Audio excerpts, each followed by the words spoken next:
Listo. Ahora sí estamos. Chicos, discúlpenos por estos problemas técnicos que tuvimos, un pequeño retraso con la presentación. Bueno, como les comentaba, vamos a dar inicio entonces a la siguiente charla dentro de la jornada de pediatría. El tema es sepsis neonatal y va a ser impartido por la doctora Claudia Salazar. La doctora es tutora de posgrado de pediatría en la Universidad Católica de Santiago de Guayaquil. Además, trabaja en la coordinación de neonatología en el centro quirúrgico del Hospital de la Mujer Alfredo Poulson. Además, es coordinadora de la unidad de cuidados intensivos neonatales en el Hospital Roberto Gilbert Elizalde. La doctora es especialista en pediatría en el Hospital Roberto Gilbert, especialista en cuidados intensivos neonatales y es especialista en neonatología en la Universidad Nacional Autónoma de México. Así que con esta introducción, doctora, muchísimas gracias. Todo suyo. Gracias a ustedes. Muchísimas gracias. Bueno, gracias por la invitación nuevamente. Empezamos con la charla.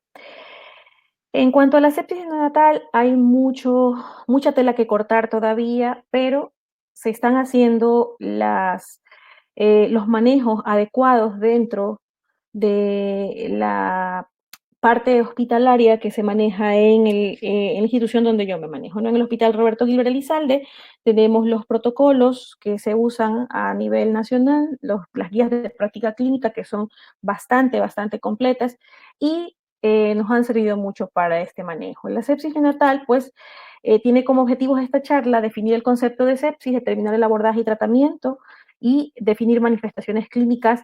De esta manera podemos tener claro cuando estamos frente a un paciente recién nacido, sea a término o pretérmino, que presenta signos de sepsis neonatal.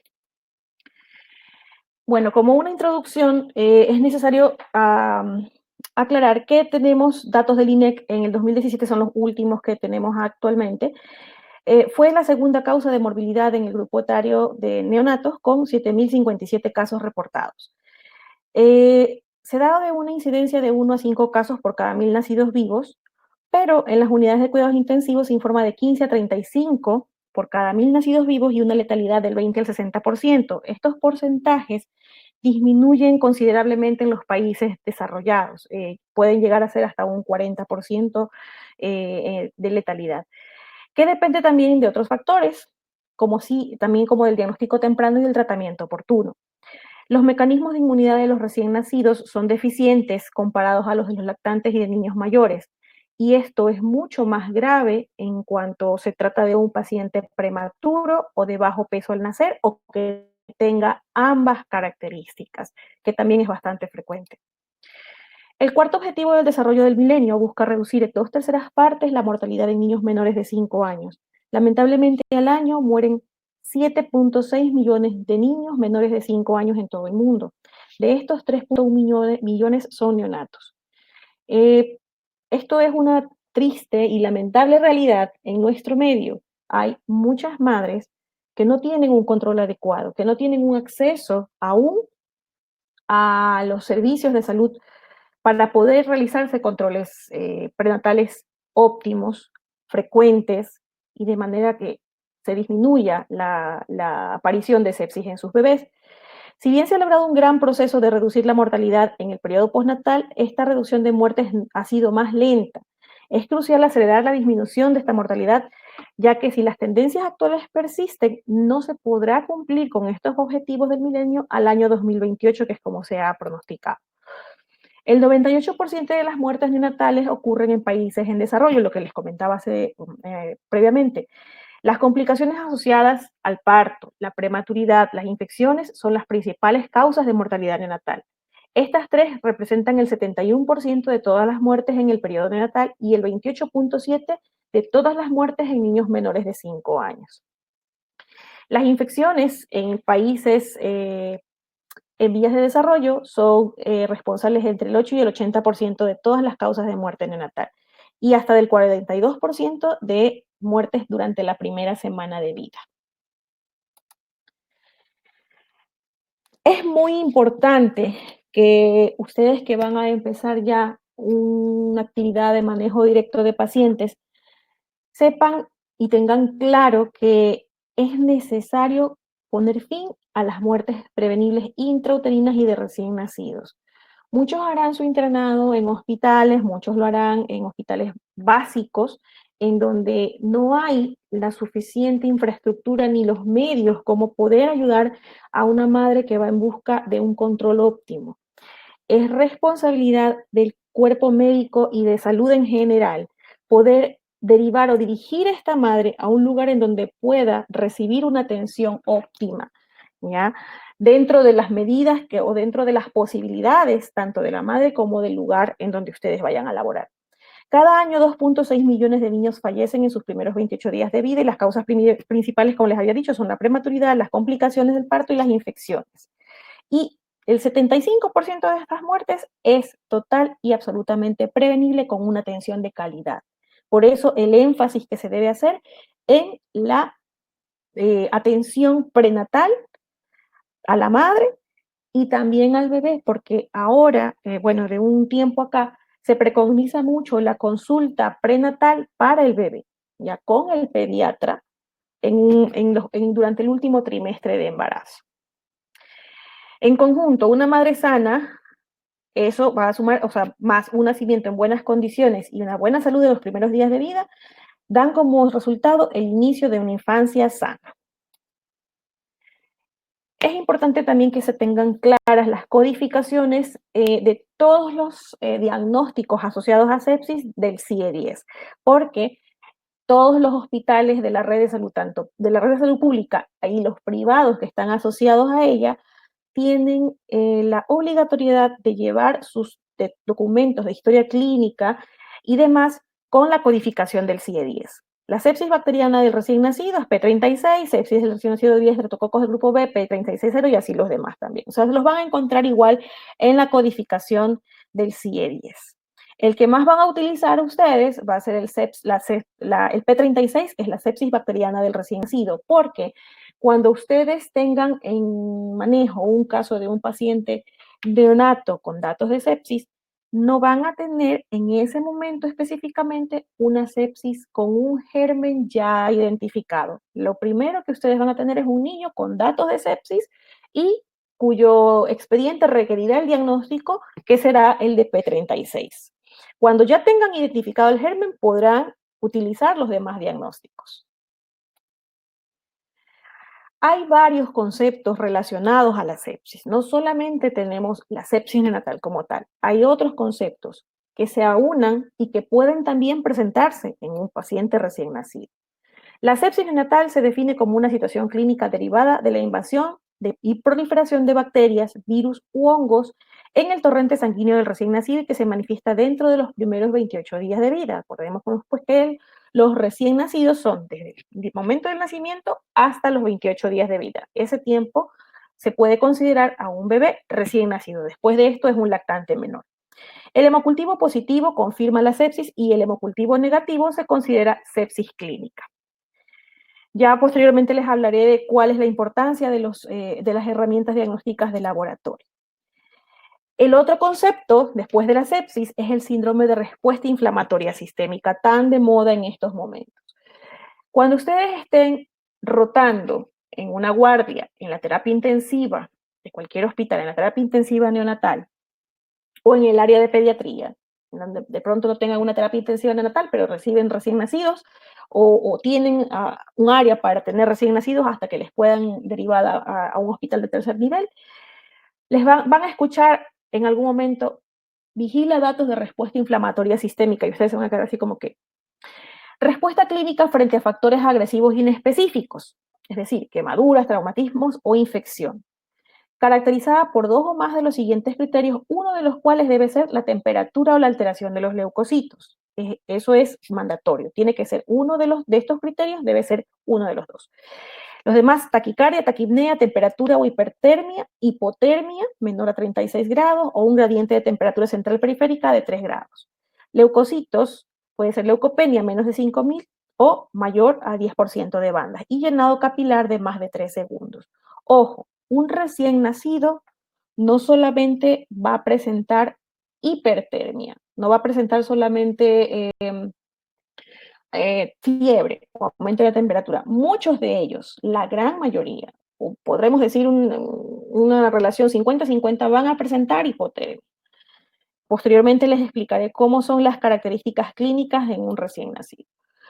El síndrome de respuesta inflamatoria sistémica se puede evaluar teniendo en cuenta las variables clínicas en cuanto a frecuencia cardíaca, respiratoria y tensión arterial en recién nacidos. Ustedes deben tener claro, este cuadrito es muy importante, ya que tiene pues la presentación, les conmino a que la compartan con todos sus compañeros porque es sumamente importante que en sus anotaciones, siempre es bueno, al menos cuando fui en algún momento también profesora de pediatría de la Universidad Estatal y a mis alumnos de pregrado les califiqué una libreta del saber, que eso a mí me enseñaron en el posgrado de pediatría. La libreta del saber de pediatría contiene todos los datos que ustedes deben saber para manejar tanto recién nacidos como niños ya de otros grupos de edad. Este es uno de los cuadritos necesarios para su libreta del saber del internado. Grupos de edad, obviamente estamos hablando de neonatos de 0 a 7 días, una semana a un mes, de un mes a un año, específicamente los dos primeros, ¿no? La frecuencia cardíaca se considera taquicardia más de 180 latidos por minuto en un niño de 0 a 7 días, igual en un niño de un mes, y bradicardia menos de 100 latidos por minuto. La frecuencia respiratoria mayor de 50, otros textos rezan 60, de hecho el libro de reanimación neonatal indica que entre 40 y 60 respiraciones por minuto es lo aceptable en un recién nacido, y dentro de una semana a un mes, más de 40 por minuto, porque con los días, con las semanas, esa frecuencia va disminuyendo. La tensión arterial, menos de 65 milímetros de mercurio en un niño hasta 7 días y menos de 75 milímetros de mercurio en un niño de un mes, en la sistólica.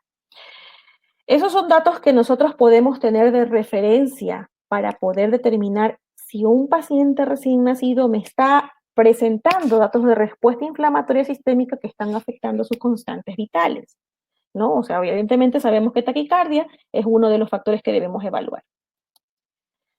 Y el otro concepto es el choque séptico. Falta uno más. Este es el penúltimo. El choque séptico es una sepsis severa en el que la hipotensión arterial no presenta respuesta a cargas rápidas de líquidos requiriendo utilización de inotrópicos. Y aquí la cosa se pone más fea, ¿no? O sea, aquí ya no tenemos simplemente un niño que está con datos de taquicardia o que está con un llenado capilar de 4 segundos o que está con una temperatura de 38 grados, sino que también está dando unos datos de bajo gasto, como llamamos nosotros, o datos de choque séptico. Ya, es una sepsis severa que tiene ya datos de alteración hemodinámica y que no responde a las cargas de líquidos que nosotros utilizamos, porque inicialmente cuando tenemos un paciente con estos datos, lo que se hace es pasar líquidos. Pasamos líquidos, pasamos una carga de 10, aumentamos líquidos basales o pasamos otra carga de 10, pero vemos que el niño no responde, que sigue con presiones arteriales bajas, que aquí están los rangos de presiones arteriales, que sigue con datos de llenado capilar lento, ya este niño no nos está respondiendo a el manejo hídrico que estamos realizando, necesitamos ya usar aminas vasoactivas. Como les digo, aquí están los valores sugeridos para diagnosticar hipotensión en recién nacidos en relación con su peso al nacer, edad gestacional y postnatal. La tensión arterial media es la que se toma como referencia, por eso tensión arterial media en milímetros de mercurio, ¿no? La edad postnatal de 1 a 3 días, menos de 1000 gramos o de 23 a 27 semanas. Bueno, realmente este rango es bastante difícil de encontrar. Sí hemos tenido niños de 27 semanas, pero lamentablemente no llegan a vivir la semana completa. De entre 28 a 33 semanas sí tenemos más pacientes, y de hecho tengo uno precisamente en la sala. El rango de 1 a 3 días, la tensión arterial media menor a 30, ya podemos hablar de hipotensión. Todos estos valores nos hablan, o sea, menor a 30 ya estamos hablando de hipotensión. De niños de 1500 a 2500 gramos, que generalmente serán niños entre 34 a 37 semanas, menor a 35 estamos hablando de hipotensión. Y niños de más de 2500 gramos, más de 37 semanas, menor a 40 estamos hablando de hipotensión. Y así pues de 4 a 7 días y más de 7 días, ¿no? Como pueden ver, los valores de tensiones arteriales medias van incrementando, ¿ya? A razón de aproximadamente 2 y 5 milímetros de mercurio conforme pasan los días. Entonces, esto también es importante que ustedes lo tengan en algún momento en los apuntes de pediatría para que sepan cómo evaluar a un paciente recién nacido que está dando datos de choque séptico. El último concepto es el síndrome de disfunción orgánica múltiple o SDOM, que es la alteración en la función de más de un órgano, en grado tal que la homeostasis de cada sistema afectado no se puede mantener sin intervención externa. Aquí ya se van a ver afectados todos los sistemas y órganos y aparatos del recién nacido, ¿no? Entonces ya aquí ya no se pudo controlar el choque séptico y el paciente ya empieza a dar datos de disfunción orgánica múltiple. Disfunción cardiovascular, pese a la administración de líquidos isotónicos intravenosos en bolos de iguales o mayores a 40 mililitros por kilo en una hora. Esto es lo que yo les comentaba. Si ya nosotros seguimos mandando líquido y el paciente no recupera, ya estamos hablando de un choque séptico, pero aquí ya hay dato de disfunción vascular y otras alteraciones. O sea, no solamente la parte hemodinámica se ve afectada, sino también la parte neurológica, el sistema renal, etc. Hipotensión, menos del percentil 5 para la edad, o presión sistólica, menos de 2 desviaciones estándar para la edad. Presión sistólica, ya ustedes tienen las tablitas, pues las pueden utilizar. La presión sistólica menor a 50 milímetros de mercurio al primer día de vida, o menor o igual a 65 milímetros de mercurio en infantes menores de un mes de edad. Y la necesidad de usar medicamentos vasoactivos para mantener la presión arterial en rangos normales. Aquí ya hay necesidad de más de un agente vasoactivo. Generalmente, cuando hay necesidades de utilizar agentes vasoactivos, en la gran mayoría de pacientes no se usa uno solo, en los recién nacidos. Se usa uno para mantener la presión arterial adecuada y el otro para mantener la frecuencia cardíaca adecuada. Se determina un síndrome de disfunción orgánica múltiple con dos de los siguientes características, ¿no? Acidosis metabólica inexplicada, un déficit de base de más de 5 miliequivalentes sobre litro, un aumento del lactato arterial más de 2 veces por encima del límite superior, oliguria, ya este paciente, como les decía, ya se ve afectado el sistema o la función renal, ¿no? El gasto urinario, lo mínimo que se puede aceptar es de 0.5 ml por kilo y por día. El rango que nosotros manejamos en la terapia intensiva neonatal 2, que es la que yo coordino en el Hospital Roberto Libre, y en las dos terapias, realmente en todo el servicio de neonatología, porque no hablamos diferentes idiomas, todos hablamos un mismo idioma, es de 1 a 6 ml por kilo por día, pero lo mínimo aceptable es de 0.5, ya menos de eso este paciente está en un fallo renal. Llenado capilar mayor o igual a 3 segundos, diferencia entre la temperatura rectal y periférica de más de 3 grados centígrados. ¿Qué es lo que vamos a ver nosotros en un paciente que tiene ya alteraciones o fallo multiorgánico? En la parte respiratoria, necesidades de fracción inspirada de oxígeno iguales o mayores a 50% para mantener saturaciones iguales o mayores a 92%. Un recién nacido, sea estable o más aún en condiciones de gravedad, críticamente enfermo, ingresado en terapia intermedia o intensiva neonatal, debe saturar entre 88 y 95% como un rango máximo. Un recién nacido prematuro, digamos, un recién nacido pretérmino de 30 semanas, que satura 100% estando ventilado, no está bien ventilado, ¿ya? Sabemos perfectamente que los radicales de oxígeno pueden causar lesiones deleterias en el recién nacido, ceguera, retinopatía del prematuro y muchas cosas más que a la larga van a causar morbilidad en este paciente. Entonces, si las necesidades de oxígeno son más del 50% para mantener saturaciones de 92%, que es un promedio de los rangos que le dije, entre 88 y 95%, ese paciente ya tiene un fallo respiratorio, necesidades de ventilación mecánica, una PaCO2 de más de 65 torr o 20 milímetros de mercurio sobre la línea de base de PaCO2 y una relación PaCO2 y FiO2 de menos de 300 en ausencia de cardiopatía cianosantes. Esto de aquí prácticamente lo manejamos más en la terapia intensiva, hacemos las pruebas de el tamiz cardiológico, que se llama el tamiz de cardiopatías congénitas. No se utiliza tanto, soy muy sincera, no se utiliza tanto. Nosotros tenemos la ventaja de que si hay pacientes que requieren una valoración por cardiología, tenemos en casi todos los días de la semana cardiólogos que nos pueden ayudar con esta situación. Pero en todo caso, si ustedes no van a tener esto en sus lugares de trabajo, esto les puede ayudar. Hematológico, hay datos de coagulación intravascular diseminada, siempre que tengan un recién nacido con trombocitopenia, plaquetopenia, menores a 100.000 plaquetas por milímetro cúbico, este paciente tienen que vigilarlo. A veces, y ya les comentaré eso posteriormente, los recién nacidos no presentan todas estas características. El recién nacido con sepsis presenta una o dos.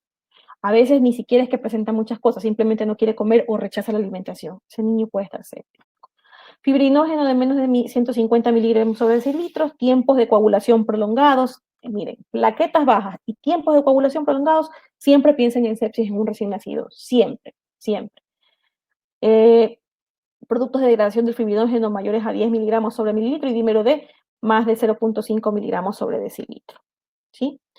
Ojo, los tiempos de coagulación es importante que ustedes sepan que en las primeras 72 horas de todo recién nacido, en cualquier condición, sea estable o inestable, pueden presentarse alargados, ¿ya?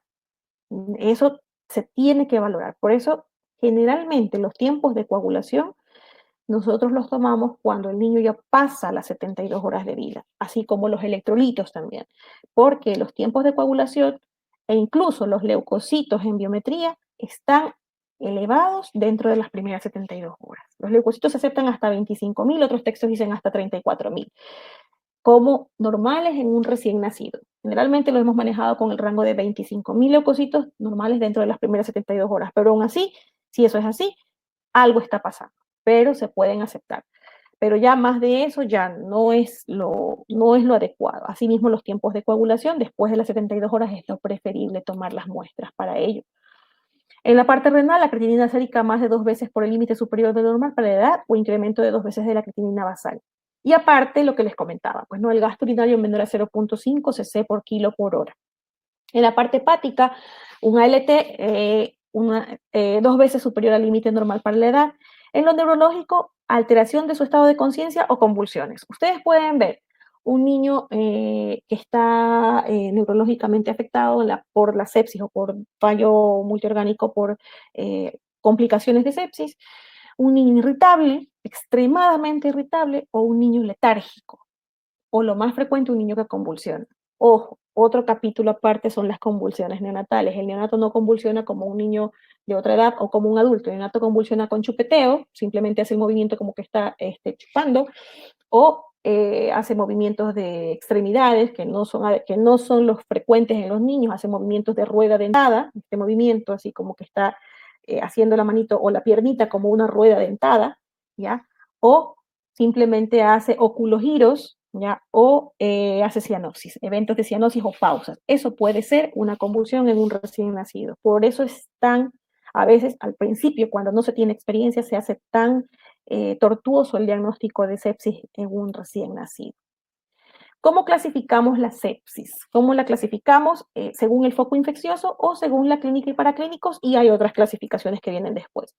Según el foco infeccioso, primaria y secundaria. La primaria es cuando sabemos que hay, tenemos un niño con datos de sepsis y que tenemos una bacteriemia, tenemos determinado pues que hay una leucocitosis, que hay un cultivo positivo en el que se ha tomado una muestra y ha salido un germen aislado, es una infección primaria. Y secundaria, cuando tenemos un foco específico, es decir, el niño trae una celulitis, ¿ya? Trae una celulitis, ha pasado, una mamá con uñas largas le arañó sin querer la piel del bebé, se le hizo una celulitis, hizo una sepsis por esa celulitis. O trae una enterocolitis, hizo una infección también. Según la clínica y paraclínicos, confirmada, probable o posible. Cuando hablamos de una sepsis confirmada, cuando tenemos un cultivo positivo, con un germen aislado que nos identifica pues una sepsis por un agente ya determinado. Y con clínica positiva y con demás paraclínicos positivos. Probable, cuando tenemos un hemocultivo negativo, tenemos clínica positiva, o sea, manifestaciones clínicas, y un paraclínico positivo. Y dos paraclínicos positivos. Es decir, tenemos una PCR alterada y una leucocitosis de 30.000 leucocitos o de 27.000 leucocitos durante el cuarto día de vida. o puede ser incluso dentro de los primeros 3 días de vida, porque como yo les decía anteriormente, podemos aceptar hasta cierto punto que 25.000 es un rango de leucocitos normales en un niño de 72 horas, siempre y cuando no hayan datos agregados, que ya les hablaré después. O sea, antecedentes de la madre o antecedentes del mismo paciente, ¿no? Y una sepsis posible es cuando tenemos hemocultivo negativo, un paraclínico positivo y la clínica positiva, las manifestaciones que nos dan a pensar en sepsis. La sepsis de inicio temprano, ese es por el tiempo, esta clasificación de sepsis es por el tiempo de aparición, de inicio temprano y de inicio tardío. De inicio temprano dentro de las primeras 72 horas de vida y de inicio tardío después de las 72 horas de vida. Entonces eso es lo que llamamos siempre sepsis temprana, sepsis tardía.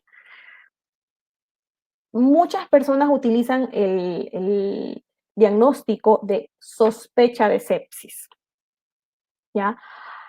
Pero en los códigos de la clasificación CIE-10 no existe ese diagnóstico como sospecha, existe como sepsis. La sepsis puede ser clínica o puede ser ya determinada, ya confirmada por laboratorio, pero es importante que tengan claro que los hemocultivos no siempre salen positivos aunque el paciente tenga datos claros de sepsis. De hecho, el 25% de los hemocultivos realmente son los que salen positivos. Por decir, del 100% de pacientes que se hacen hemocultivos, solo 25 salen positivos, lo cual no significa que el 75% restante de los pacientes esté exento de la sepsis. Tienen datos de sepsis, se manejan como sepsis, se tratan con sepsis, se recuperan como sepsis y se van a casa con el diagnóstico de sepsis superado, pero no les salió ningún cultivo positivo. O sea, todos los cultivos fueron en ellos negativos, pero eso no descarta la sepsis y podemos dejar el diagnóstico de sepsis clínica. El inicio temprano, dentro de las primeras 72 horas, se considera transmisión vertical porque este bebé, al tener una sepsis tan precoz, dentro de sus primeros 3 días de vida, se considera que los factores que lo llevaron a esta sepsis son adquiridos de la madre, es decir, intraparto, o sea, antes de que nazca el bebé, ya hubo paso transplacentario, ya hubo alteraciones, ya hubo poliomielitis, ya hubo infecciones maternas no tratadas, no curadas o tratadas y no curadas, o por el canal de parto. Se localizan en el canal de parto, en países desarrollados predominan los estreptococos del grupo B, Escherichia coli, y más frecuentemente en los recién nacidos de peso muy bajo al nacer, eso significan estas siglas. Es lo que yo les decía al principio, los recién nacidos de peso muy bajo al nacer, o recién nacidos pretérminos extremos, 28, 29, 30 semanas, menores de 1.000 gramos, son los que más afectados se ven con los cuadros de sepsis. Gérmenes frecuentes en países en vías de desarrollo, además de la Klebsiella y Staphylococcus aureus, listeria, aunque menos común, se asocia con enfermedad invasiva en el recién nacido, abortos espontáneos o muerte fetal. La presentación clínica más frecuente es la neumonía, usualmente más grave y de mayor mortalidad, que está entre el 10 al 30%. Y la sepsis de inicio tardío o nosocomial es de transmisión horizontal, es decir, ya este paciente la adquiere estando hospitalizado, se ingresó por otra cosa, se ingresó por una taquimia transitoria del recién nacido o por una hipertrofia pilórica. Y el paciente al cuarto día empieza con datos de fiebre y todo. Esto de aquí se considera una transmisión horizontal. Se considera que el paciente adquirió la enfermedad estando en la terapia intensiva o en el área donde estaba ingresado con microorganismos procedentes del entorno hospitalario por contacto del personal de salud, colonización de manos o a partir de material contaminado. He aquí la causa o la razón principal por la que se hace tanto énfasis en el lavado de manos. Incluso antes de la pandemia, nosotros teníamos, se hacían campañas, se han hecho campañas todo el tiempo en el hospital por lavado de manos. Desde que yo entré prácticamente a hacer el posgrado, que fue hace más de 10 años.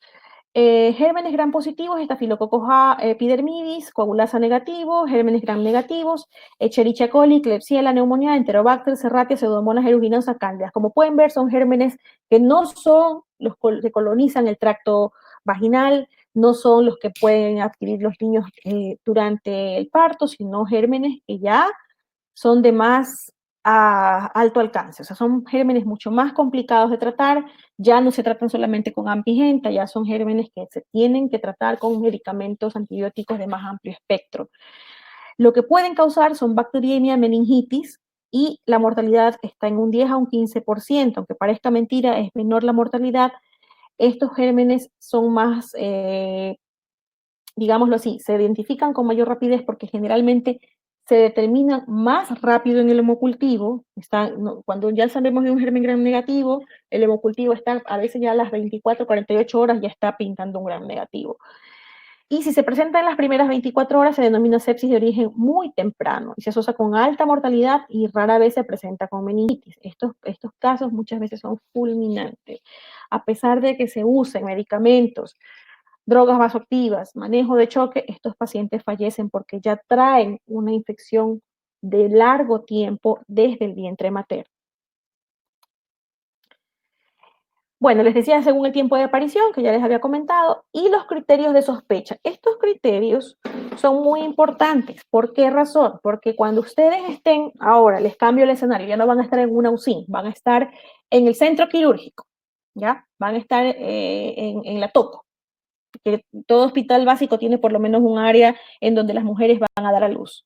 Sea grande, sea pequeña, igual siempre va a haber en los hospitales siempre, o sea, en los hospitales básicos inclusive, o en los hospitales, iba a decir, en los hospitales de provincia, los hospitales de primer nivel, perdón, de segundo nivel, tienen un área. Allí ustedes van a recibir a la mamá que tiene una rotura de membranas de 3 días. 3 días y ella llega muy tranquila o muy preocupada porque no pudo salir al carretero y poder ir a evaluarse en el hospital. Con fiebre, llega una señora con 39 grados de temperatura y con datos de que el niño o se le mueve mucho o no se le mueve, ¿ya? Entonces, con criterios mayores de rotura prematura de más de 18 horas, acuérdense siempre de este número, 18 horas. Fiebre materna intraparto, más de 38 grados, corioamionitis, que se termina por un pico febril materno de 39 grados centígrados o más de 2 tomas aisladas de 38, asociado a taquicardia fetal o materna, hipersensibilidad uterina, la mamita le duele cuando le hacen, cuando están evaluándole la posición de su bebé, recién nacido líquido amniótico fétido o hipertermia de cavidad uterina y taquicardia fetal sostenida, en el mejor de los casos, cuando se tenga cómo hacerle una evaluación del tocodinamómetro al bebé, más de 160 latidos por minuto. Todo esto se asocia con criterios mayores, son criterios mayores y son mandatorios de uso de antibióticos cuando ese bebé nace y pase a la terapia intensiva. En su mejor o en mejor de los casos a la terapia intermedia, en donde también se pueden manejar pacientes infectados. Estas 18 horas que yo les comento están determinadas en las guías de práctica clínica. Ustedes ya habrán visto, se las pueden bajar gratis de la red. Se determina este número como clave. Ya, paciente de más de 18 horas de rotura de membranas, el paciente ya requiere ingreso. Menos de 18 horas, observación. ¿Ya? Pero igual dependiendo de la condición clínica de cada paciente. Los criterios menores, en cambio, pueden ser fiebre materna intraparto de más de 37.5 grados centígrados, recién nacido con edad gestacional menor a 37 semanas, leucocitosis materna de más de 15.000 leucocitos, rotura prematura de 12 horas, de más de 12 horas, pero menos de 18, colonización materna por Streptococcus galactiae con profilaxis inadecuada, APGAR menor o igual a 5 a los 5 minutos, peso bajo al nacer, menos de 1.500 gramos. Ojo, cuando ustedes tienen un paciente recién nacido que tiene 33 semanas y su mamita ha tenido datos de infección de vías urinarias, tuvo un malestar, no se hizo no se hizo evaluar los 3 últimos meses porque estuvo por la pandemia, su ginecólogo ya no le hizo los controles, ¿ya? Y tuvo una pérdida de líquido desde la mañana, y son las 8 de la noche, y la señora tuvo la pérdida de líquido a las 10 de la mañana, o no, a las 6 de la mañana, ¿ya? Este niño, ojo, Sabemos que es un niño que puede nacer en cualquier momento, viene prematuro, y ese niño, a pesar de que estemos hablando de criterios menores en todos estos datos que les di, ese niño, solo por prematuro, tiene que ingresar a la terapia intensiva a recibir antibiótico-terapia. El indicativo de infección son 2 criterios o 2 factores mayores y 3 factores menores. Sepsis tardía, como les había comentado, a partir del 4.º día de vida con o sin hemocultivos positivos. Nosocomial a las 72 horas extrahospitalaria. Esto es importante. Tenemos pacientes que se egresan de la terapia, perdón, de las áreas de neonatología, porque las terapias no se pueden egresar pacientes, sino que tienen que pasar a un área de menor complejidad para que de ahí puedan ser egresados. Y se dio alta el viernes y el domingo en la noche está regresando nuevamente. Ese paciente tiene una sepsis nosocomial. Ese paciente captó su germen o su infección dentro del hospital todavía porque está dentro de las 72 horas. Aquí habla de la admisión. Esto hablan es cuando el paciente ingresa al hospital, pero también aplica cuando el paciente sale del hospital. El niño sale del hospital un viernes, como les digo, aparentemente todo bien y todo. El domingo en la noche está regresando a urgencia con fiebre. Ese niño tiene una sepsis nosocomial porque está aún dentro de las 72 horas después de su egreso. Y extrahospitalaria adquirida antes de la admisión del neonato a la institución, identificándose en las primeras 72 horas dentro de su admisión. Si se dan cuenta, 3 días es el número clave tanto para determinar una sepsis temprana, para determinar una neumonía nosocomial, una extrahospitalaria, ¿ya? Esto es importante que siempre lo tengan claro también. ¿Cuál es la etiología de la sepsis? En nuestro medio, nosotros tenemos que aclarar o tener muy en cuenta que dependerá también de cada institución. Cada institución, sea pública, sea privada, tiene propia, su propia población de gérmenes, ¿sí? Pero dentro de los más comunes en el medio hospitalario, pues, o en el medio realmente no necesariamente en el hospitalario, sino también en el hecho de que los que contaminan a las madres, tenemos el Streptococcus galactiae, la listeria, Staphylococcus epidermidis, aureus, Escherichia coli, Klebsiella, Enterobacter, Serratia, Pseudomonas aeruginosa, Cinetobacter y Cándida. Como se dan cuenta, los primeros pueden ser adquiridos de la madre, ¿ya? Incluso la Escherichia coli, y los últimos, Klebsiella, Enterobacter, Serratia, ya son gérmenes que se pueden adquirir de manera nosocomial. Los factores de riesgo. Bueno, vamos a decir, tenemos un niño que está estable, pero es un prematuro de 31 semanas, cuya madre ha tenido datos de infecciones, ha tenido leucorrea, ha tenido pérdida de líquido, ha tenido una fístula amniótica desde 2 meses y tiene poco líquido, tiene un ILA de 1.2, y antes de tener la cesárea, la señora presenta una temperatura de 37,9. Entonces, pero el niño nace de 32 semanas, aparentemente con su requerimiento de oxígeno porque es prematuro, pero no tiene ningún otro dato. Hay muchos factores que van a determinar que un paciente tenga o no tenga sepsis. Ese paciente, que yo les estoy comentando, tendrá que ingresarse porque tiene un factor de prematurez y el factor de prematurez es determinante. Un paciente prematuro siempre va a tener un riesgo altísimo de sepsis. Los maternos tenemos en la sepsis neonatal temprana, enfermedad materna, nivel socioeconómico bajo, lo que les decía, las mamitas que tienen poco acceso a una atención de calidad, oportuna sobre todo. Infección materna, coriomionitis,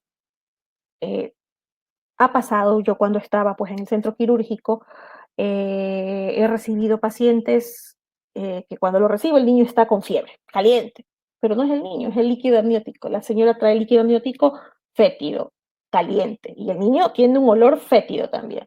Eso es un indicativo determinante de ingreso hospitalario. Ruptura prolongada de membranas, más de 18 horas, nuevamente el número clave. Colonización por estreptococos de beta hemolíticos del grupo B, deficiente cuidado prenatal, pobre nutrición, drogadicción. Este último ítem, lamentablemente, de verdad que muchas de estas cosas las digo con mucha tristeza, son de altísima frecuencia de un tiempo acá. Siempre pensé que no iba a haber yo nunca pacientes madres con situaciones de adicción medicamentos ilegales, pero es muy frecuente y eso van a tener ustedes que estar con todos sus sentidos despiertos al determinar esto porque la mayoría de ellas lo niegan y a veces no sabemos qué le pasa al niño, no tiene ningún otro factor, la mamá viene todo bien aparentemente, pero sucede que tiene esta situación. Factores neonatales como prematurez, sexo masculino, lamentablemente los niños, los varoncitos son más susceptibles o reaccionan peor que las niñas o su evolución no es tan buena como la de las recién nacidas. Gestación múltiple, evidentemente con una gestación múltiple hay más frecuencia de prematuridad y de bajo peso al nacer. Galactosemia es una de las enfermedades que se determinan en el tamiz metabólico, por eso la importancia del tamizaje metabólico. Inmunodeficiencias primarias, alteración de las membranas mucosas, cuando tenemos niños con estos síndromes de aplasia cutis, o síndromes de bandas amnióticas, de bridas amnióticas que lesionan la piel y hay por allí una puerta de entrada, o tenemos un niño con opalocele o un niño con gastrosquisis o con aplasia cutis. Asfixia perinatal y parto traumático. Estos también son factores bastante frecuentes. Otros como factores ambientales y la región geográfica. Los factores de riesgo para sepsis neonatal nosocomial, es ya la sepsis tardía, ¿no? Más de 72 horas, intrínsecos, es decir, barreras cutáneas alteradas. Los niños cuya condición clínica crítica les requiere uso de drogas vasoactivas, se le tiene que realizar punción lumbar, se le tienen que tomar muestras, por lo menos una gasometría cada 8 horas, tiene el catéter percutáneo, tiene el catéter periférico para las transfusiones, o tiene, en el mejor de los casos, un catéter central de doble lumen, le pueden poner por ahí todo, pero también tiene una sonda gástrica, tiene el tubo endotraqueal, se le hace una punción lumbar, se le hacen las punciones, o sea, estos chicos están multiinvadidos y todas estas multiinvasiones hacen que la barrera cutánea se vea alterada. Inmadurez gastrointestinal, inmadurez del sistema inmunológico, evidentemente no está totalmente desarrollado, la prematuridad nuevamente y el bajo peso al nacer. Y los factores extrínsecos, pues evidentemente un paciente con larga estancia hospitalaria incrementa su morbilidad y su mortalidad, uso de antibióticos de amplio espectro o por tiempo prolongado. Los niños que tienen requerimientos de antibiótico-terapia por largo tiempo también se ven afectados por sepsis nosocomial por los gérmenes oportunistas. Por eso es importante tener un uso controlado de medicamentos, evitar el uso indiscriminado de antibióticos que pueden causar alteraciones posteriores y complicaciones en los recién nacidos y también la evaluación constante de laboratorios y miren, o sea, vuelvo a decir, la evaluación constante de los laboratorios y sabiendo que los niños igual están con estas situaciones de la barrera cutánea alterada. Por eso, cuando es posible en la terapia, nosotros le pedimos al personal de enfermería que le coloque un acceso arterial, un acceso arterial como una clava, como un dispositivo para por ahí tener la posibilidad de extraer las muestras sin necesidad de pincharlo a cada rato al bebé.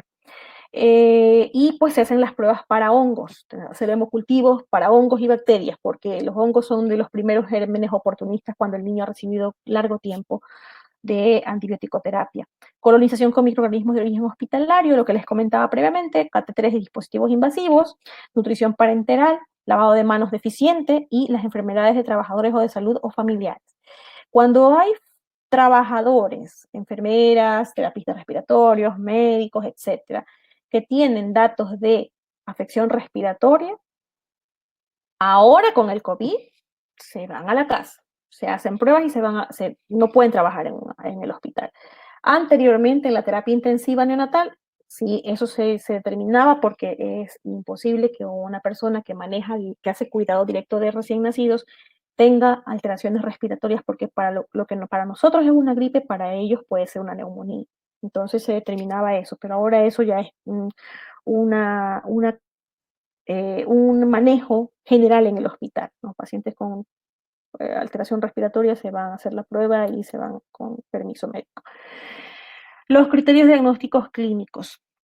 Las variables, como les había dicho, la inestabilidad térmica, estos de aquí, bueno, ya se los había comentado anteriormente, ¿no? Las variables de tanto de regulación de temperatura, frecuencia cardíaca, letargia o estado de conciencia alterado, intolerancia a la glucosa, intolerancia a la vía oral, las hemodinámicas, las alteraciones de la tensión arterial, variables de perfusión tisular, llenado capilar más de 3 segundos, inflamatorias, leucocitosis, como les decía, miren aquí, traen más de 34.000, leucopenia menos de 5.000. Esa es otra situación, la leucopenia. Ellos pueden presentar también leucopenia y eso también es un dato de sepsis. Neutrófilos inmaduros más del 10%, relación de callados neutrófilos menos de 0.2, trombocitopenia menos de 100.000, PCR y PCT, que es la PCR y la procalcitonina, son marcadores muy utilizados para datos de sepsis. Nosotros no usamos interleuquinas, pero sí utilizamos frecuentemente la PCR y la PCT. El diagnóstico. El diagnóstico, como les decía anteriormente, constituye un reto en el manejo de la sepsis, porque los recién nacidos, al ser otro tipo de pacientes, no son los niños grandes, no son los adultos, son recién nacidos, es un mundo aparte. El recién nacido, siempre decimos nosotros, es una cajita de sorpresas, es en la caja de Pandora. Él está bien al ratito y al rato ya está verde, séptico. El reto es hacer un diagnóstico correcto. A diferencia de pacientes mayores, los recién nacidos presentan signos clínicos de infección inespecíficos. Lo que les decía, los recién nacidos no presentan fiebre, dolor de cabeza, malestar, y no lo pueden, aparte que ni siquiera lo pueden verbalizar, no lo pueden comunicar. ¿Ya? El recién nacido está en la terapia intensiva, manejándose por alguna situación X, y de repente se hizo distensión abdominal y vomitó. Ese niño puede estar séptico. El otro recién nacido está también manejándose su situación X en la terapia intensiva y de repente hizo una taquicardia de 180. Es un caso que tengo hoy día en el hospital. Un recién nacido de 15 días de vida, 820 gramos, 29 semanas. Bendito Dios, ese chico no ha estado intubado en ningún momento de su vida. Todo el tiempo ha estado con un dispositivo no invasivo de ventilación, o sea, CPAP, casco, cánula. Casco lo trajeron desde donde trasladaron, de CPAP y cánula. Pero este niño tiene 2 días que me está haciendo frecuencias cardíacas de 180, 190. Entonces, ese niño me está haciendo una sepsis. Yo hoy día tuvimos que rotar antibióticos, porque ya tenía antibióticos, había quedado 2 días ya que los había completado, y hoy rotamos antibióticos al segundo esquema, ¿ya? Entonces, solamente un dato en un recién nacido, de todos los que les he comentado, puede ser indicativo de sepsis. El niño que no come, el niño que hace una hipotermia, el niño que hace una hipertermia, el niño que hace una frecuencia cardíaca alterada, el niño que convulsionó, el niño que qué sé yo, el niño que está muy irritable, el niño que está pálido, el niño que no orina bien, el niño que convulsionó. Cualquier dato puede ser dato de sepsis, hasta que no se demuestre lo contrario. Muchas de las complicaciones, como el síndrome de dificultad respiratoria y las malformaciones cardíacas congénitas, se pueden presentar de manera similar y no son indistinguibles clínicamente. Ojo, también les va a llegar el paciente que ni bien nació, se puso cianótico, saturando 50-40%. ¿Ya? Y no necesariamente van a escuchar un soplo o una alteración a la ocultación en el precordio, y sucede que es un niño cardiópata. No se puede muchas veces distinguir las características del séptico o del cardiópata. Ante esto, cualquiera de los dos casos tiene que ir a terapia intensiva. Sea que se trate de una sepsis o de una cardiopatía, ese chico en esas condiciones tiene que trasladarse o tiene que ir a una terapia intensiva ya.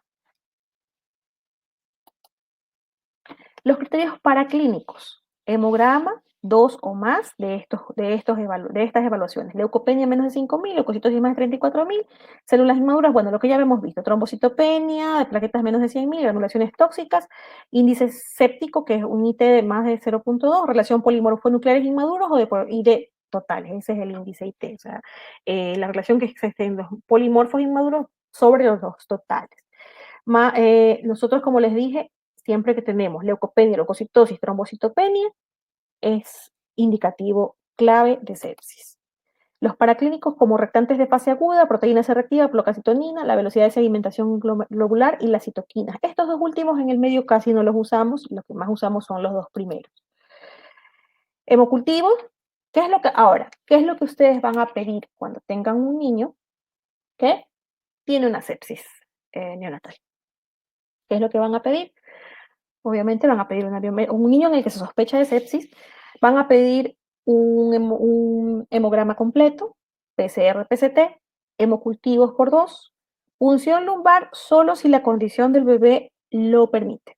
Porque si tenemos un bebé que está grave, un bebé que tiene requerimiento de vitaminas, un bebé que tiene requerimientos de FIO2 más del 50%, un bebé que está desaturando 70 a pesar de que tenemos la FIO2 más del 50%, ese bebé no es candidato a punción lumbar porque este procedimiento los puede descompensar aún más. Urocultivo, coprocultivo, secreciones traqueales en caso de que sea un paciente de larga estancia específicamente, incluso el coprocultivo también en pacientes de larga estancia, gran y cultivo de secreciones, cultivo de punta de catéteres, imagenología y valoración oftalmológica. ¿Por qué la valoración oftalmológica? Porque pueden haber siembras fúngicas en los ojos. También ecocardiograma, aquí me faltó, ecocardiograma en pacientes de larga estancia hospitalaria, en pacientes que han usado mucho tiempo medicamento antibiótico, porque pueden haber siembras fúngicas en el endocardio, una endocarditis. Tratamiento hospitalario, las medidas generales, aislamiento de contacto en caso de sepsis hospitalaria. Cuando tenemos un paciente con una sepsis clínica con un germen hospitalario, no con un germen, no con un niño que recién llega del centro quirúrgico, sino con un niño que llega de fuera, de otro hospital, llegando 5 días de hospitalización en el hospital del Ministerio de Salud Pública, en el hospital universitario, por ponerles un ejemplo. Y ese chico tiene ya tratamiento de 5 días allá en el hospital, pero trae datos de sepsis y los recibimos nosotros porque ellos no pueden continuar el manejo por diferentes causas. Ese niño va aislado, porque no sabemos del hospital de dónde viene qué gérmenes traiga y tenemos más niños ingresados en la sala. Tenemos un apartado de aislado donde podemos manejar niños con estas características.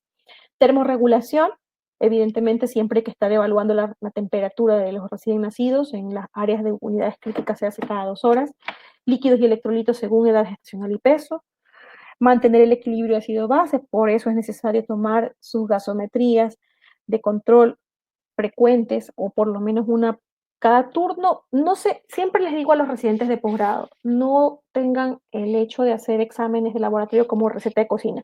A todos los chicos les voy a hacer gasometría cada 3 horas, a cada 4 horas. No, dependerá de la condición del paciente. Si el paciente está estable, con una gasometría en el día es más que suficiente para ver su condición. Si el paciente está críticamente enfermo, pueden ser entre 3 a 4 gasometrías en 24 horas. Si no son más por la condición. Chicos que están con alta frecuencia, con uso de óxido nítrico por hipertensión pulmonar severa, no nos podemos dar el lujo de hacerle una sola gasometría en el día, pero esos son otros casos.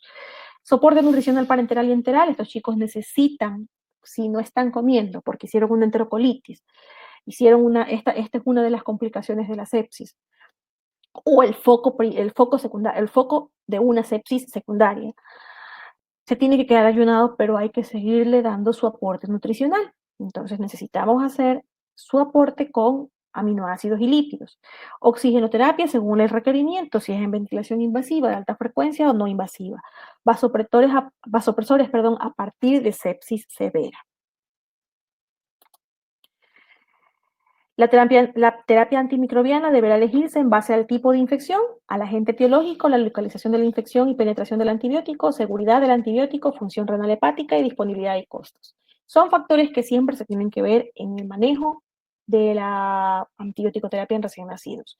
Generalmente nosotros tenemos tenemos en el hospital el departamento de infectología, ya ustedes tendrán o habrán tenido ya la oportunidad de tener la charla con la doctora Mildred Zambrano, la jefa del departamento de infectología de los Roberto Gilbert, y pues siempre estamos en constante comunicación con el departamento de infectología para el manejo de los antibióticos. Cuando un recién nacido ingresa a nuestra terapia, nosotros manejamos con primer esquema, AMPI, gentamicina. Ese es el primer esquema que se maneja básicamente en todas las instituciones en recién nacidos que ingresan por datos de sepsis.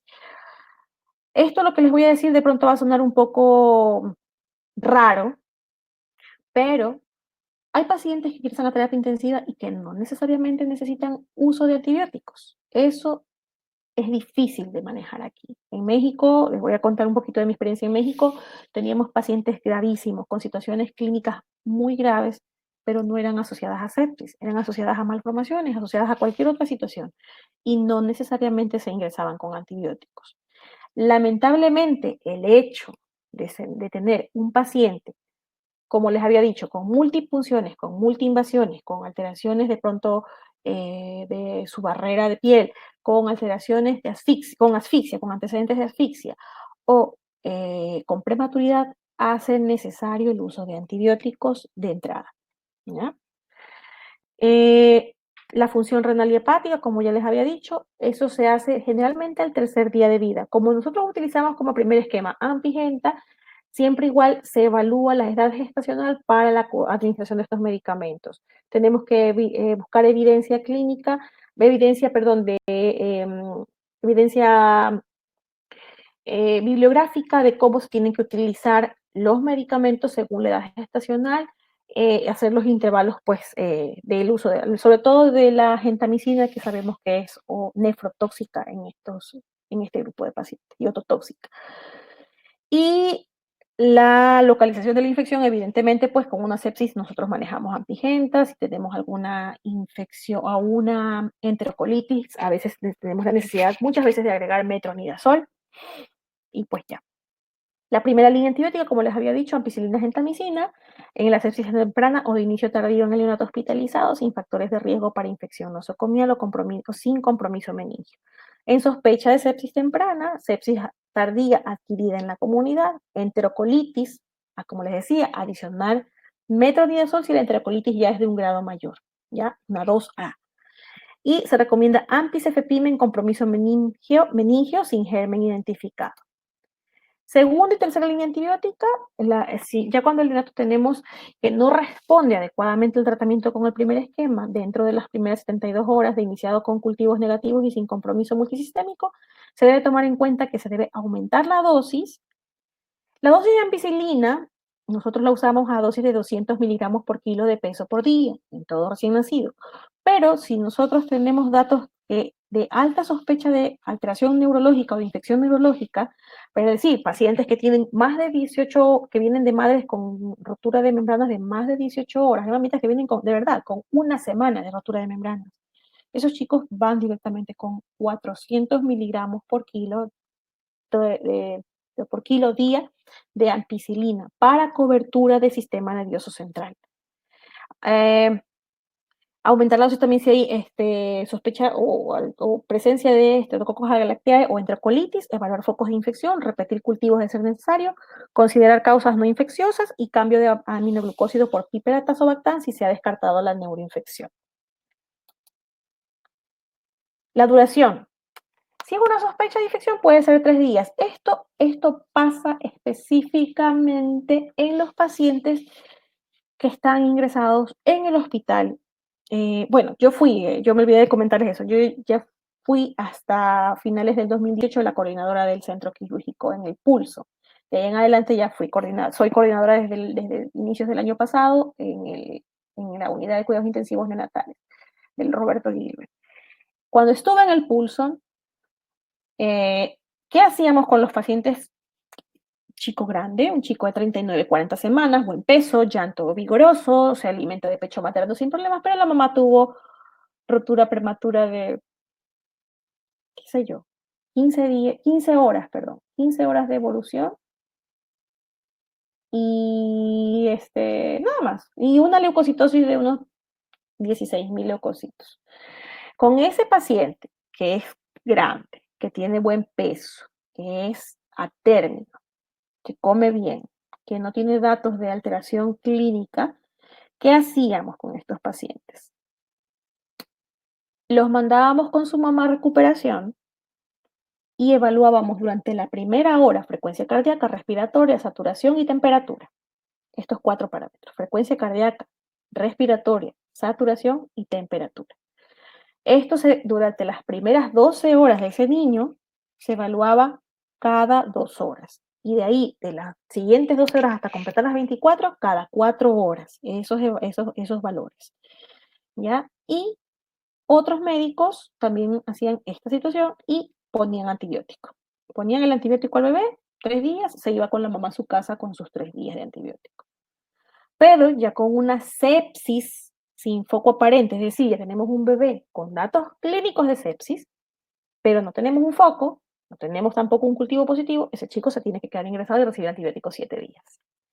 Bacteriemia asociada a catéter de infección, 7 días, neumonía temprano tardía, 7 días, una meningitis ya con germen gram positivo requiere un tratamiento de 14 días. Y por un germen gram negativo, que son los más agresivos, y con datos de ventriculitis ya requiere 21 días. Infección de vías urinarias, 14 días, son muy difíciles de tratar, no de manejar, sino son muy duras de curar, duras de matar, por decirlo de alguna forma, las infecciones de vías urinarias en recién nacidos, por eso se da 14 días, osteoarticular de 4 a 6 semanas, estamos hablando ya de una osteomielitis, que es una infección de ligas mayores, candidiasis sistémica de 20 a 25 miligramos por kilo de la dosis total acumulada. Estos ya son manejos de antifúngicos en candidiasis o en infecciones fúngicas oportunistas en estos bebés. El algoritmo de decisiones en cuanto al manejo de la sepsis.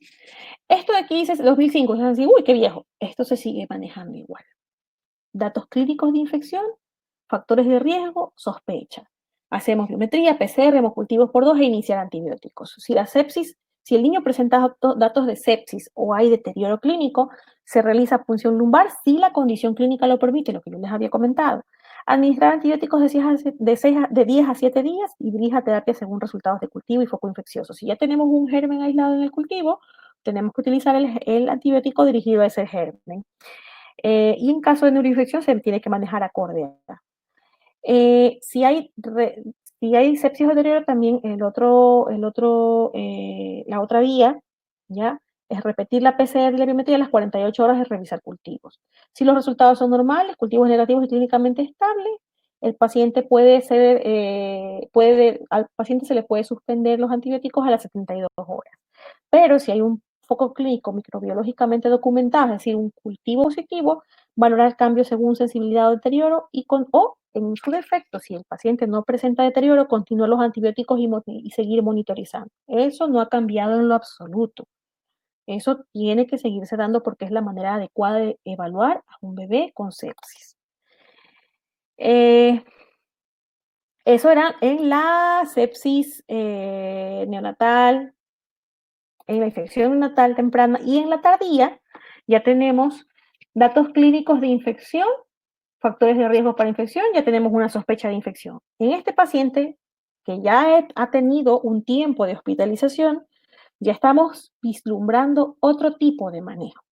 Biometría, PCR, hemocultivos por 2, punción lumbar, urocultivo, cultivo de sitio específico de vías centrales, es decir, ya es un chico que ha tenido una multiinvasión y si estamos sospechando de una sepsis nosocomial o tardía, en este paciente que está deteriorándose, que está haciendo fiebre, que ya tiene antibióticos o ya los tiene previamente puestos y que sigue deteriorándose, hay que retirar catéter central o percutáneo, según el que tenga, y mandar a cultivar. E imágenes de sospecha, imágenes, ¿no? O sea, radiografía de tórax, de abdomen, según sea el caso.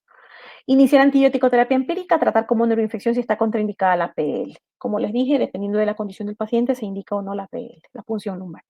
Repetir PCR y biometría a las 48 horas y revisar cultivos, foco clínico microbiológicamente documentado. Si existe, hay que valorar cambios según sensibilidad o deterioro. Si no existe, continuar por los mismos antibióticos durante 7 días y retirar dispositivos según el reporte de cultivo de indicación y continuar con los antibióticos y monitorizar. Como pueden ver, son maneras muy similares, pero no iguales, de manejar a un paciente con una sepsis temprana que con una sepsis tardía. Finalmente, ¿cuáles son los criterios de egreso y control ambulatorio? Esto es importantísimo porque ustedes no pueden mandar a un paciente de alta sin estar seguros de que este paciente ya ha superado su cuadro de sepsis. La sospecha de infección si el neonato al tercer día se encuentra sintomático y los cultivos son negativos, se suspende antibiótico-terapia y se da el alta. Esto en los niños que les comentaba, pues, ¿no? O sea, niños estables, niños tranquilos, que la mamá tenía antecedentes infecciosos, pero pues el niño está bastante bien y completó 3 días. En caso de sepsis, se tiene que completar la duración del esquema, según lo que les había comentado, de 7 a 21 días, según cuál es el cuadro clínico séptico que ha presentado. Todos los neonatos deberán ser valorados por la consulta externa al tercer día de la alta médica, sin excepción. todos los recién nacidos que salen de la terapia intensiva deben ser evaluados a las 72 horas. Con esta situación de la pandemia, eso ha sido bastante complicado. Se ha, priorizado la seguridad tanto del bebé como de toda la familia. Entonces, se les ha dicho que no vayan por un control, pero si hay alguna situación, estén pendientes de llamar o de ir a emergencias en caso de que así sea necesario. Los que han querido nos piden nuestros teléfonos para hacer consultas privadas y lo hemos aceptado, el hospital también lo ha aceptado, porque realmente de alguna manera se les tiene que dar el soporte a estos pacientes, pero se les da también la opción de que ellos puedan ir a la urgencia del hospital en caso de que consideren. Y se les da medidas de alarma. Siempre cuando se egresa un recién nacido se les da a los padres la epicrisis medidas de alarma. Si el paciente está cianótico, morado, se les ponen términos que ellos entiendan. Si se pone morado, si no respira, si está muy irritable, si llora así a pesar de que se le calme o que se le ayude, o se le atienda sus necesidades, o sea, que se le cambie pañal, que coma, si es irritable o convulsiona, tiene que llevarlo al hospital por urgencias. Recomendaciones a los padres, las medidas de alarma que les digo, pacientes con candidiasis deberán tener seguimiento por al menos 2 meses por complicaciones tardías en el ecocardiograma, entre 2 a 4 semanas posteriores a su egreso. A estos niños que han tenido alteraciones o infecciones fúngicas, se les da también interconsulta con cardiología por la consulta externa para evaluación de su parte cardiovascular. Y como conclusiones y recomendaciones, ya para terminar, la sepsis y todas sus diferentes manifestaciones son entidades de gran impacto en la etapa neonatal y la causa principal de ingresos a las unidades de cuidados intensivos neonatales, así como de mortalidad en este grupo etario. La mayoría de pacientes que nos derivan de los otros hospitales o de los hospitales que tienen poca resolución, que ahorita la gran mayoría de hospitales del ministerio tiene gran resolución en la parte neonatal, pero los que ya no lo tienen son los hospitales, los que no la tienen tanto son los hospitales básicos de provincia, son la mayoría por sepsis. Se han implementado estrategias para su prevención, tales como educación al personal médico y paramédico, promoción de la mínima manipulación. Esto es importantísimo, esto no les comenté. A los recién nacidos es importante manipularlos lo mínimo posible, independientemente de si son a término, pretérmino, y si son pretérmino, mucho más. ¿Ya? Nosotros actuamos en el hospital con la hora de penumbra. Hay una hora o unas 2, 3 horas en el día en las que se les apaga la luz y nadie los toca, porque ellos, evidentemente, muchos de ellos, la gran mayoría, están fuera de tiempo. No debieron nacer todavía, entonces tratamos de emular las condiciones más parecidas a el vientre materno. Silencio, apagar la luz, ponerles una mantita sobre su termocuna y evitar ruidos e intrusiones innecesarias. Lavado de manos, programas de vigilancia epidemiológica, medidas de bioseguridad, ahora más que nunca con toda la situación de la pandemia, manejo adecuado de antibióticos, evitar intervenciones innecesarias, evitar el hacinamiento. Por eso es importante mantener la distancia entre las unidades de los pacientes, por lo menos de 1,5 metros entre cada termocuna, desarrollar la cultura de trabajo en equipo. Si nosotros no trabajamos en equipo, esto no va a funcionar. Debemos tener una correcta comunicación con nuestro personal de la sala o del lugar donde vayamos a trabajar, tanto de enfermería como de terapia respiratoria, el señor auxiliar de servicio, el camillero, todos debemos tener una comunicación óptima. De otra forma, esto no funciona. ¿Sí? Muchísimas gracias. Muchas gracias, doctora, por su intervención.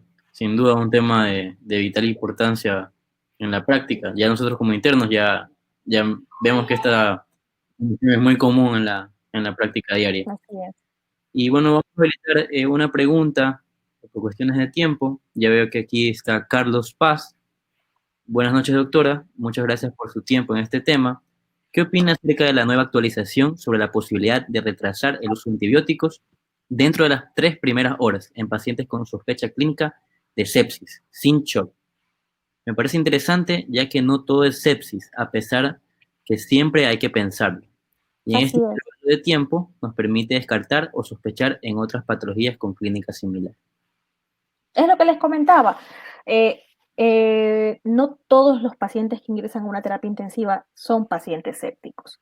Y lo he trabajado, personalmente lo he manejado cuando estuve haciendo mi posgrado de neonatología en México. No todos los pacientes que ingresaban a la terapia intensiva se manejaban con antibióticos, porque ahí de ahí se empieza a mejorar o a llevar a cabo lo que es el control del uso indiscriminado de antibióticos.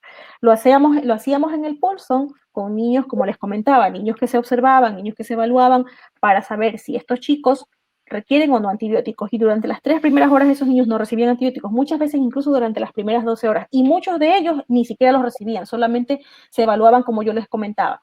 Durante las primeras 12 horas se les tomaba sus signos vitales cada 2 horas, después las siguientes 12 horas cada 4 horas, y si todo estaba bien, ese chico se iba de alta con su mamá.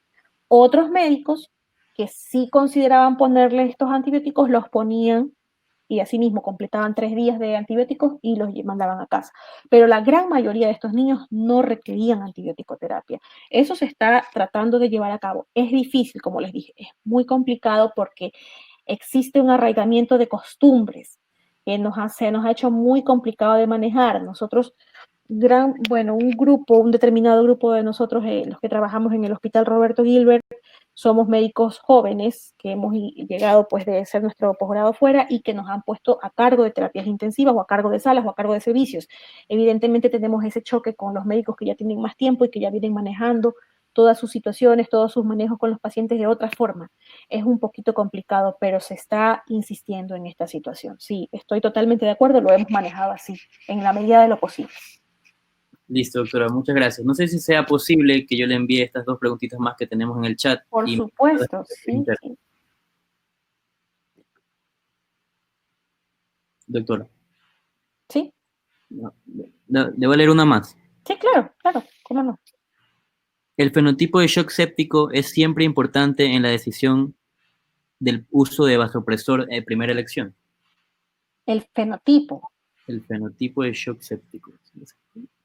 Es que no entiendo la pregunta. Fenotipo es una situación algo o sea, como que de la parte física del bebé. Déjenme leerle otra.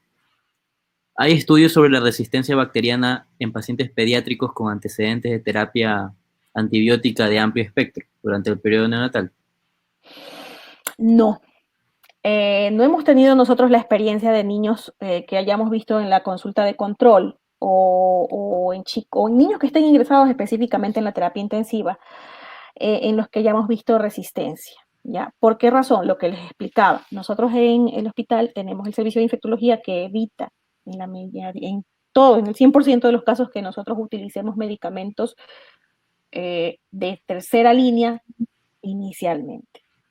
¿Ya? Por eso nosotros no tenemos, de hecho, la doctora Zambrano siempre nos comenta los resultados de sus evaluaciones epidemiológicas dentro de la unidad, dentro de las unidades intensivas, de que hay 0% de resistencia en nuestro hospital. Estudios como tal desconozco, pero sé que en nuestro hospital, lo que les puedo hablar de la experiencia con nuestros pacientes, nosotros no tenemos datos de resistencia bacteriana porque se usan siempre los antibióticos de manera organizada. Primer esquema, segundo esquema, tercer esquema. Y ojo, es importante que ustedes tengan claro que cuando vayan a trabajar en hospitales básicos, lamentablemente iban a usar lo que tengan. Lo que tengan. Tienen trimetoprim sulfa, ponle trimetoprim sulfa. Tienen piperatazo, ponle piperatazo. Y esa no es la manera adecuada. Nosotros tenemos, como les digo, las guías de práctica clínica en donde indican cuáles son los medicamentos y en qué orden se tienen que utilizar para evitar las resistencias. Pero nosotros no tenemos datos nuestros del hospital propios de pacientes que hayan tenido resistencia 0%.